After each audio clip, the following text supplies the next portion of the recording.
지금으로 생각을 해보면 우리가 이 복음서에서 마주하게 되는 이 예수님은 굉장히 젊은 분이시죠.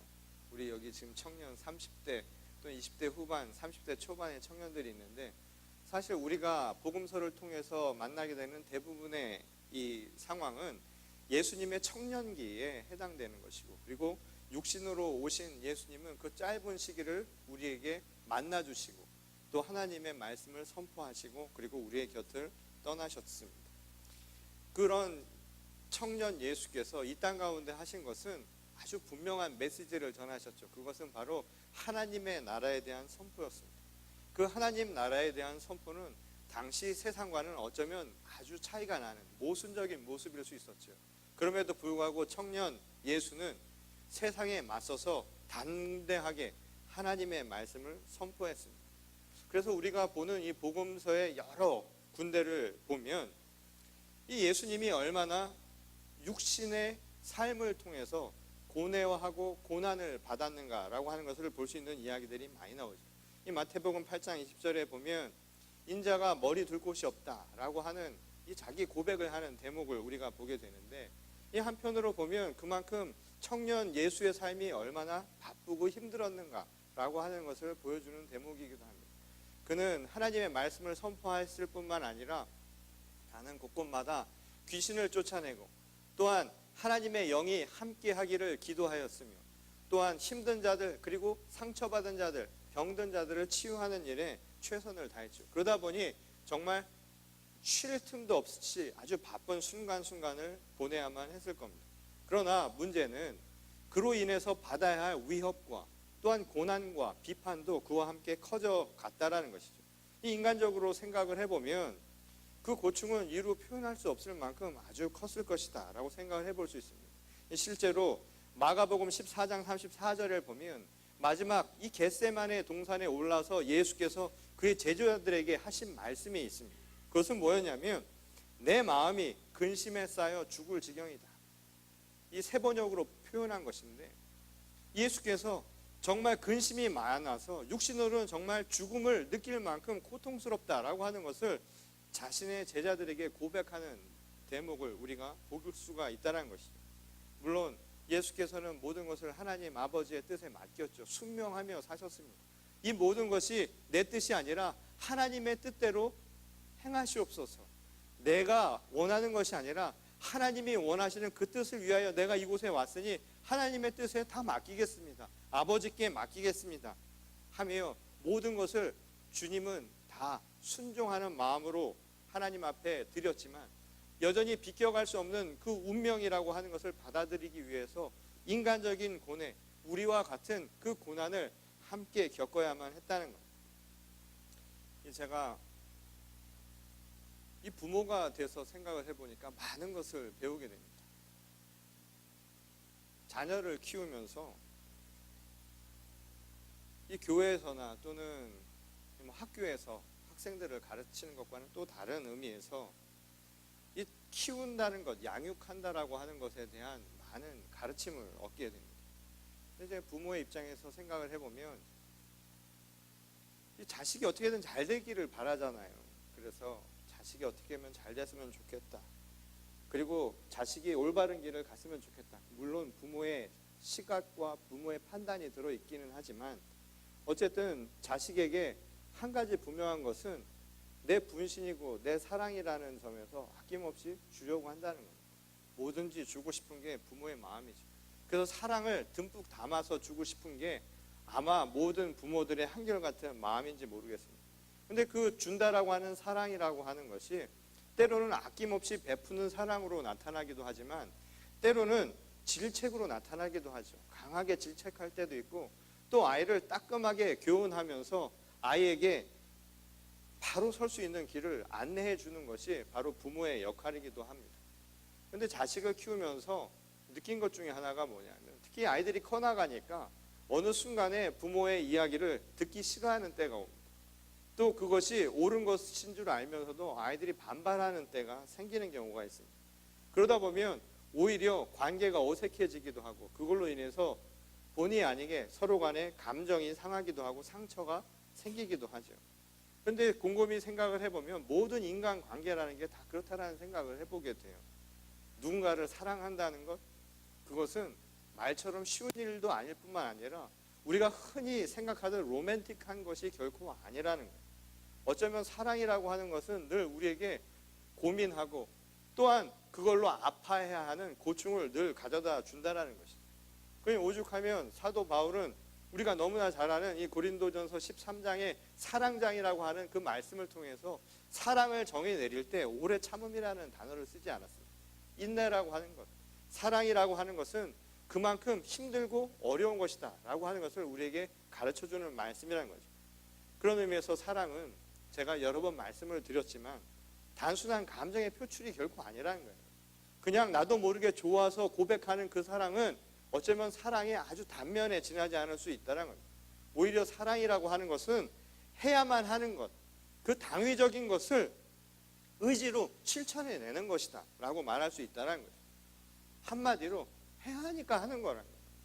사랑은 해야 하니까 하는 겁니다. 왜 그렇게 그러면 해야만 합니까? 사람이니까. 사람답게 사는 것이 바로 사랑하는 거니까. 그럼 또 묻겠죠. 그럼 사람답게 사는 게 뭐냐고요? 하나님의 말씀대로 사는 것입니다. 우리를 지으신 하나님의 말씀이 사람답게 사는 것은 다른 것이 아니라 사랑하며 살아가는 것이었어요. 생명이 있는 모든 것을 소중히 여기고 그들을 사랑하며 살아가는 것, 그것이 바로 사람됨의 모습이라고요. 그리고 그것을 위해서 그 사랑을 보여주기 위해서 예수님을 보내셨다는 거예요. 예수님의 그 삶이 그 사랑을 표현하는 단적인 모습이었다는 거예요. 십자가로 대표되는, 상징되는 예수님의 삶은 우리를 위해서 아낌없이 자신을 주시는 삶이었다는 거예요. 그리고 그 삶이 참 사람됨의 모습이었다고. 그를 닮아가는 것, 그와 함께 가는 것은 다른 것이 아니라 정말 사람답게 사는 삶이라고요. 그 삶은 다른 것이 아니라 사랑하는 거라고. 그 사랑은 그냥 좋아서 하는 것이 아니라 내가 해야 한다라는 그 믿음으로 내 의지를 다해서 실천하는 것, 그게 바로 사랑이라는 것을 우리에게 가르쳐 주신다는 것. 제가 목회를 하면서 순간순간 저 스스로 되돌아보려고 노력하는 게 있어요. 처음입니다. 결혼 생활도 마찬가지죠. 결혼 생활을 하다가 서로 다른 남남이 만나서 서로 다른 생각을 하다가 어느 순간에는 마치 남보다도 못한 생각을 하며 살아갈 때도 있습니다. 그런 순간에 처음 생각을 해볼 필요가 있다라는 이야기들이 있죠. 저도 목회를 하면서 늘 처음으로 되돌아가요.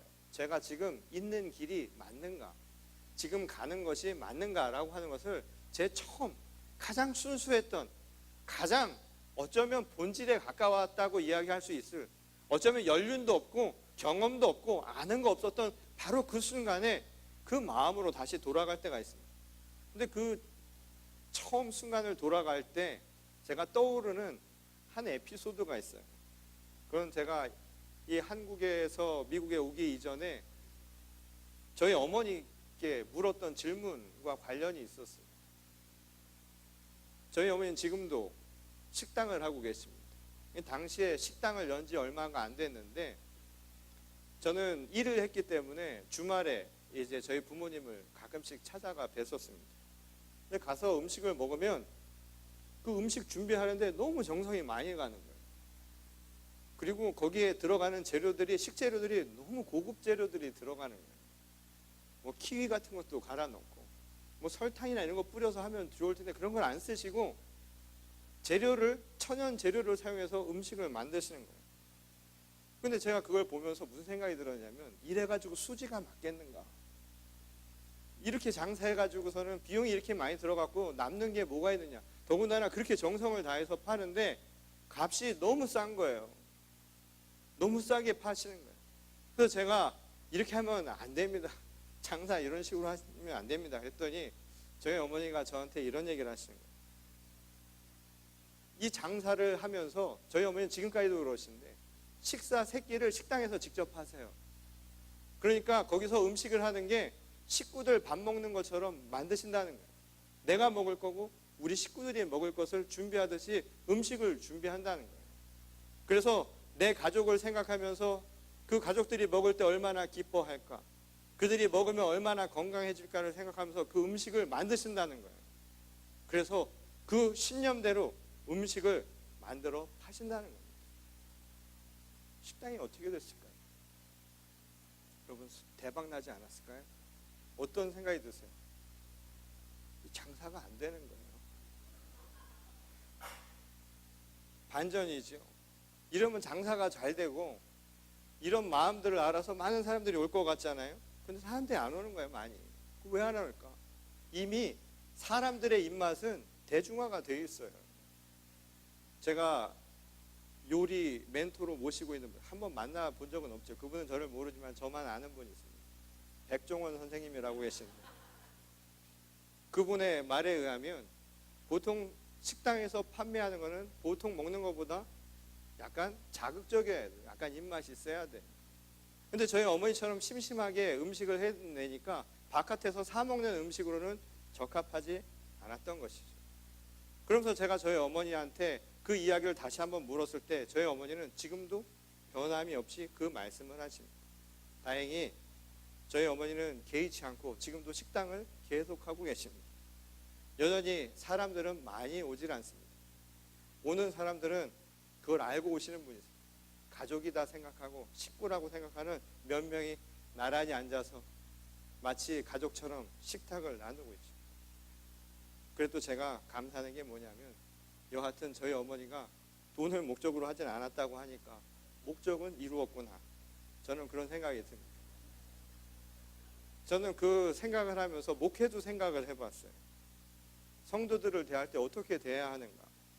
내 피부치인 가족을 대하듯 사랑을 나누는 것. 그게 교회 아닌가. 그게 목사가 성도들과 해야 할 모습이 아닌가. 그리고 교회의 교인들 서로 간에 가져야 할 마음 자세가 아닌가. 이런 생각을 해보았습니다. 말씀을 가르치고 양육하는 것도 그래서 마치 자녀를 대하듯 내 자녀가 교육을 받는 것처럼 그렇게 해야 되는 것 아닌가. 그게 정말 목회의 본질이고 또 교회의 신앙생활하는 모습이 아닐까. 이런 생각을 해보았습니다. 제가 자식을 이제 키워서 바깥에 내보내보니까 항상 생각하는 게 뭐냐면 제발 우리 애가 좋은 멘토를 만났으면 좋겠다는 게 기도 제목이에요. 아마 여기 부모님들 똑같으실 거예요. 우리 아이가 어디를 가서 인생의 길잡이가 될 만한 이야기를 들을 수 있는 선생님이든 친구든 누가 됐든 그런 사람을 만나면 저는 원이 없겠다. 정말 그런 사람 만나서 신앙생활을 할 수 있으면 그래서 올바른 가르침도 얻고 그래서 정말 나침반처럼 가야 할 길을 알려줄 수 있는 그런 사람을 만났으면 좋겠다 하는 생각이 듭니다. 여기 있는 많은 청년들 부모님들이 제게 부탁을 했던 것도 사실은 그런 거였어요. 교회에 와서 우리 자녀들이 부모의 품을 떠나서 이 먼 곳에서 공부하고 직장생활하고 신앙생활할 때 정말 좋은 사람들을 만나서 삶의 지팡이가 되기도 하고 또한 내가 가야 할 나침판이 될 수 있는 길을 함께 안내해주고 함께 울어주고 함께 기뻐할 수 있는 누군가를 만나면 원이 없겠습니다. 그런 이야기를 한 적이 있어요. 그리고 제가 제 자신을 늘 되돌아보면서 목회를 되돌아보면 자랑이 아니라 그래서 늘 부끄러움이 남게 되는 거예요. 내가 과연 그러고 있었는가? 그럴 수 있었는가? 그런 일들을 정말 감당하고 있었는가? 제가 흔히 자주 하는 말 중에 교회에서는 일로 하면 안 된다라는 이야기가 있어요. 일이라고 생각하면 안 되는 것 중에 하나가 바로 이 신앙에 대한 거예요. 집안 살림을 하면서 일이라고 생각하면 힘든 거예요. 자식 키우는 것도 일이라고 생각하면 그때부터 힘든 게 그것만큼 힘든 게 어디 있습니까? 손주 봐주는 걸 일이라고 생각하면 그것만큼 힘든 일이 어디 있어요? 사랑이라고 생각해요. 그것이 당연한 거예요. 내 소중한 피부치를 나누는 그런 마음으로 행할 때 비로소 정말 열매도 맺어질 수 있는 것이고 그리고 거기서 진정한 목회와 또한 이 교회 신앙생활이라고 하는 것에 대한 진정한 의미를 발견할 수 있는 것이 아닐까요? 물론 그렇다고 해서 제가 어떤 질책하며 가르침을 권면하지 못한 모습만을 지적하는 것은 아닙니다. 사실 저는 저희 아이들을 키우면서도 자율의식이라고 하는 것을 늘 강조해 왔습니다.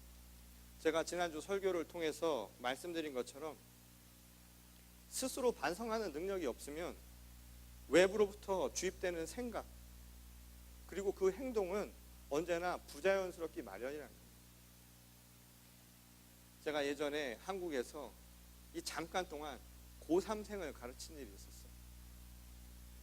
그 괜찮더라고요. 그 잠깐 가르치는 동안 그게 제가 계속 일하는 것보다 그 잠깐 가르치는 돈이 훨씬 많아서 저도 그 유혹을 못 이기고 아이들을 가르친 적이 있었는데 제 수업을 들으려면 당시에 시간당 꽤 많은 돈을 치렀어야 됐어요.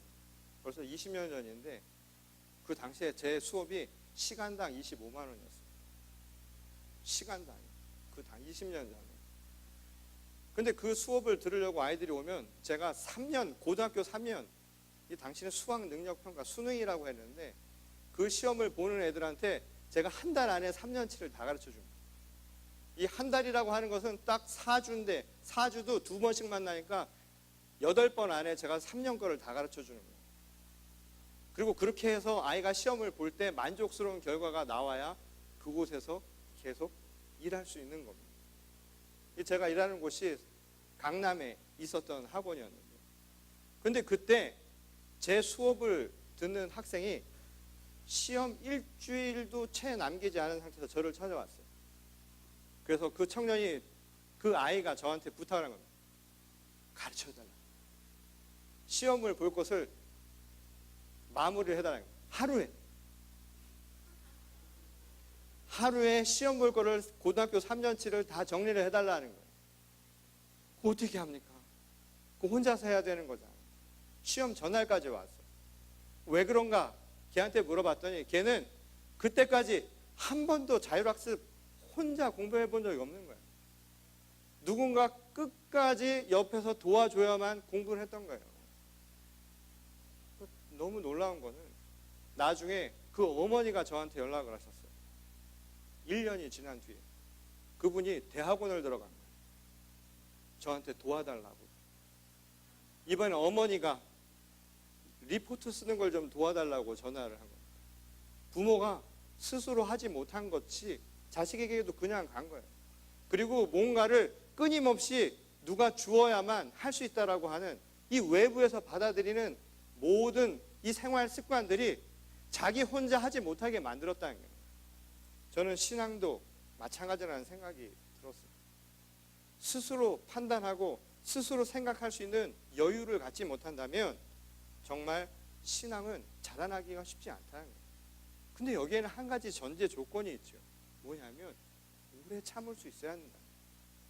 그리고 기다릴 수 있어야 한다는 거예요.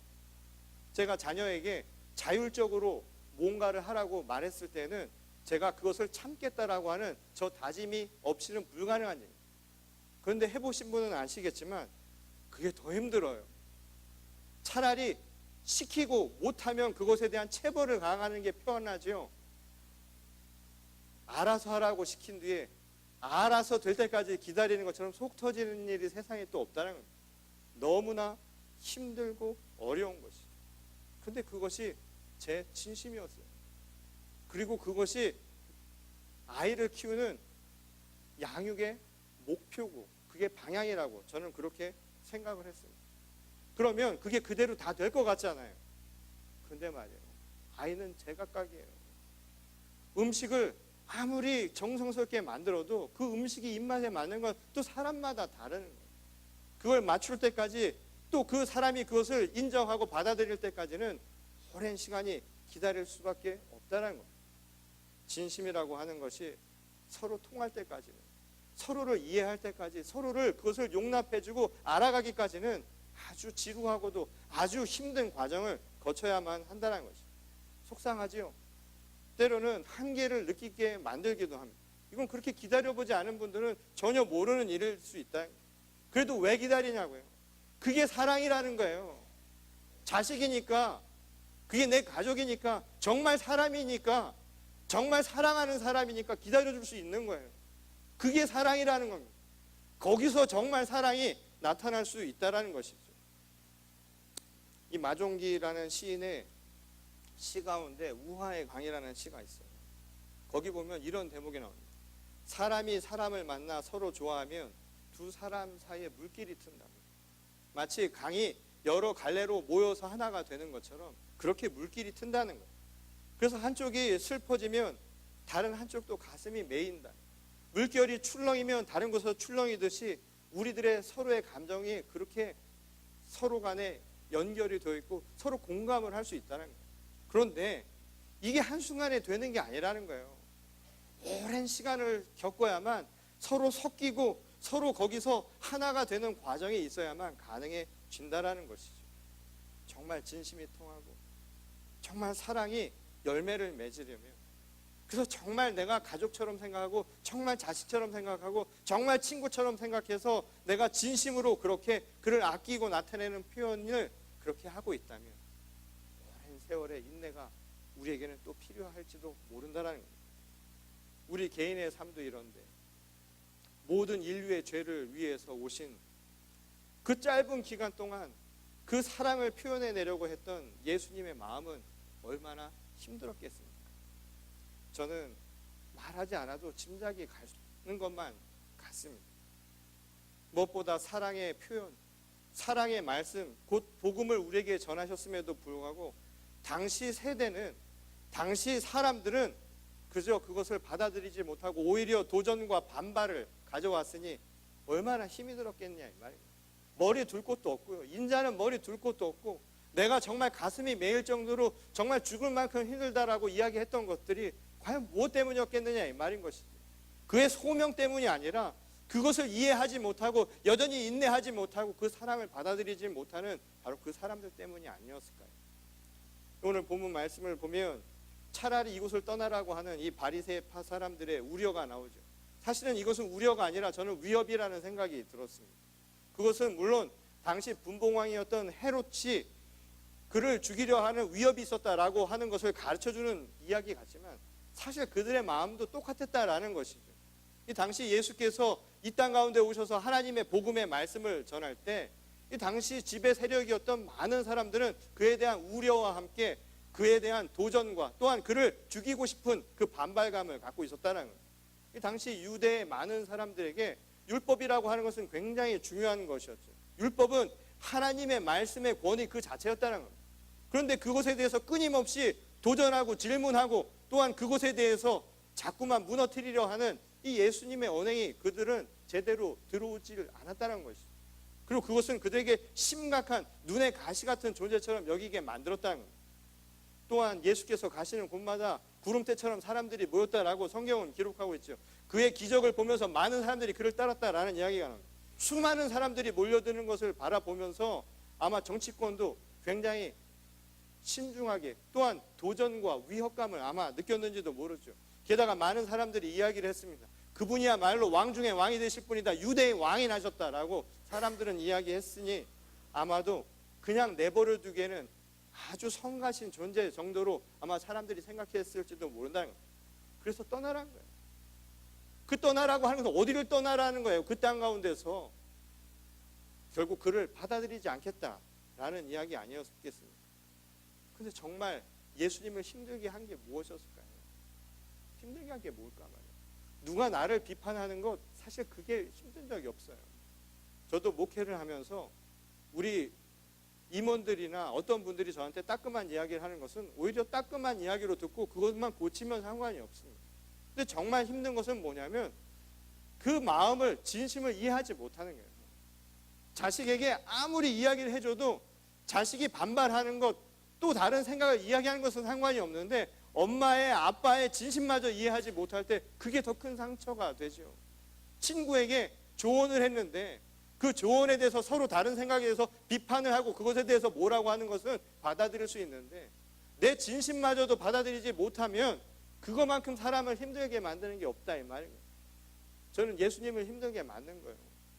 특정한 종교 지도자들, 특정한 정치 엘리트들에게 갖고 있었던 것이 아니라 어쩌면 그렇게 우리에게 사랑을 베푸셨는데도 불구하고 그 사랑을 전혀 받아들이지 못했던, 마음을 열지 못했던 바로 그 시대와 그 시대를 살아가고 있었던 사람들 때문이 아니었을까라는 생각을 해본다는 거예요.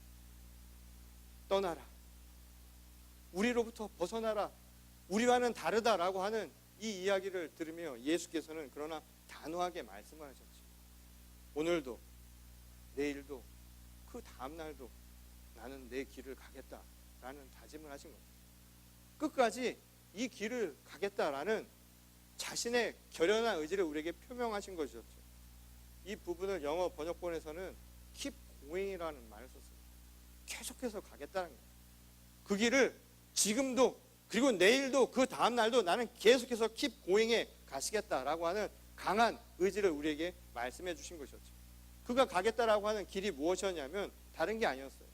귀신을 고치고 병을 치유하는 거예요. 귀신을 고친다라는 게 고스트를 고치는 게 아니라 우리의 영을 악하게 만들고 우리의 영을 힘들게 만드는 모든 것들이에요. 이 시대의 가치관, 가치체계 무너져버린 모든 것들을 다 바꾸시고 그것으로 인해서 상처받은 우리 한 사람 한 사람을 치유하시고 고치시는 일에 예수님은 끝까지 가시겠다는 이 말이에요. 세상이 나를 어떻게 이야기하든 세상이 나를 어떻게 보든 사람들이 나를 뭐라고 이야기하든 나는 그것에 상관하지 않고 오늘 하나님의 말씀을 따라 끝까지 이 길을 가겠노라. 자식이 내게 따끔한 무슨 반발을 하고 무슨 이야기를 할지라도 나는 이것이 옳은 일이라고 하는 너를 사랑하는 그 마음으로 내가 끝까지 너를 사랑해노라. 끝까지 견디고 끝까지 인내하고 끝까지 내가 기다리겠다라는 그 믿음으로 사랑을 베푸는 모습과 똑같은 모습으로 오늘 예수께서 말씀을 해주신 것이었죠. 복음의 성취를 위해서 그를 막아서는 그 모든 세력들과 끝까지 맞서서 자신의 길을 나아가겠다는 거예요. 저는 이 말씀을 들으며 이 베드로의 이야기가 떠올랐습니다. 요한복음 21장에 부활하신 예수께서 베드로에게 묻죠. 너는 나를 사랑하느냐? 그 이야기를 3번이나 물으셨습니다. 그리고 그에게 양을 먹이라고 이야기합니다. 힘들고 어렵지만 그 사랑, 그 인내, 그 오래 참음으로 너에게 맡겨진 그 사명을 끝까지 다하겠느냐. 바로 그것을 오늘 우리에게도 어쩌면 묻고 있는지 모른다는 겁니다. 이 러시아의 대문호인 이 톨스토이는 이 기독교적인 세계관을 가지고 많은 작품을 쓴 것으로 잘 알려져 있죠. 근데 그가 그의 작품 가운데 가장 주목했던 부분 가운데 하나가 뭐냐면 keep going 하는 것이었어요. keep going 한다는 건 뭐냐면 성장한다는 거예요. 다른 말로 바꾸면 성장한다라고 하는 것은 변화된다는 것이죠. 아이가 자라난다는 것은 매 순간순간마다 달라진다, 변화를 의미하는 것이기도 했다는 겁니다. 이를 가장 잘 보여주는 것이 기독교 신앙 안에 담겨져 있었다라는 거예요. 사도 바울의 이야기처럼 나는 날마다 죽노라라는 것이 그걸 가장 잘 보여주는 모습이었다는 거예요. 내가 날마다 죽을 수 있는 것, 내가 십자가 위에서 나의 옛된 것들을 죽일 수 있는 것, 그래서 새로운 피조물로 날마다 거듭날 수 있는 것이야말로 keep going 할 수 있는 가장 좋은 바로 선택지라고 그는 이야기를 했다는 겁니다. 그러며 우리에게 keep going 하는 삶을 살아가기 위해서 신앙의 성장을 위해서 우리 삶의 발전을 위해서 필요한 것이 무엇이냐면 바로 메멘토 모리라는 거예요. 죽음을 기억하는 거예요. 여러분 주보에 보면 주보 겉 표지에 카르페 디엠 메멘토 모리라는 말이 나와 있죠. 우리 교회 금년도 표어입니다. Seize the time, 오늘을 잡고 죽음을 기억하라 라는 것이었죠. 그 말의 핵심이 뭐냐면 오늘 죽음을 생각하는 사람은 지금 이 순간의 소중함을 알 수 있다는 거예요. 그래서 톨스토이는 영원이란 말을 이렇게 이야기했습니다. 우리가 말하는 영원한 생명은, 영원이라는 말은 시간의 길이가 아니라는 거예요. 그 시간의 길이가 무슨 의미가 있겠느냐는 거예요. 정말 중요한 것은 바로 그 순간순간에 대한 채워짐이 없이는 아무 소용이 없다는 거예요.